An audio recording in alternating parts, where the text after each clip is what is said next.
think of this as just a beautiful orchestra, you know what I mean? And I think just many different instruments with one sound. And for me, I think it's a beautiful place to be because we're all in this together. And we know that when we're talking about supporting families and when we're talking about preventing child abuse and neglect, it's not just DSS, it's not just education, it's not just law enforcement, but it's really about bringing together these different pieces of a puzzle and putting them together. When we empower communities and when we draw upon the strength of communities, we give them the ability then to strengthen their families, and we give the families a place to turn to in times of need. And I believe that we have to begin that conversation by understanding the absolute strength of community and building that as a part of our child welfare work.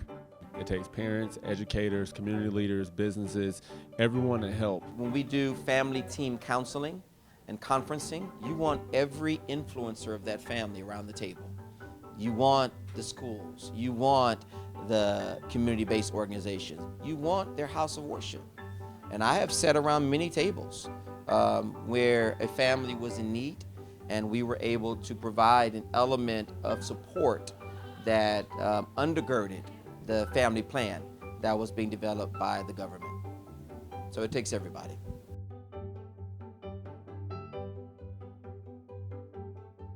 If you think about policies and think about equity, they don't necessarily go together. So a lot of our policies go towards equality, which is a great thing, but equality and equity don't necessarily always line up, because especially in America, because of the historical impact that race has had in, building the country as a whole. And so really looking at policies and how they can help eliminate racial inequities and really boost everybody to the same level is so important.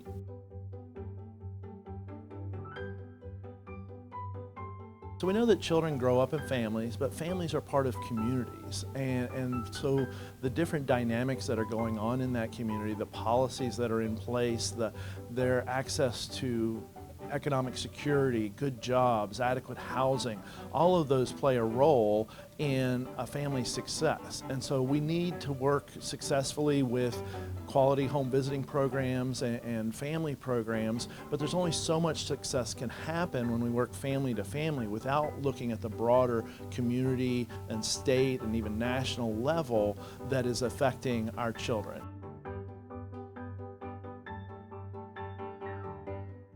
By ensuring that families have access to knowledge, opportunities, and resources, we can make sure that they feel empowered to use their voices in their communities.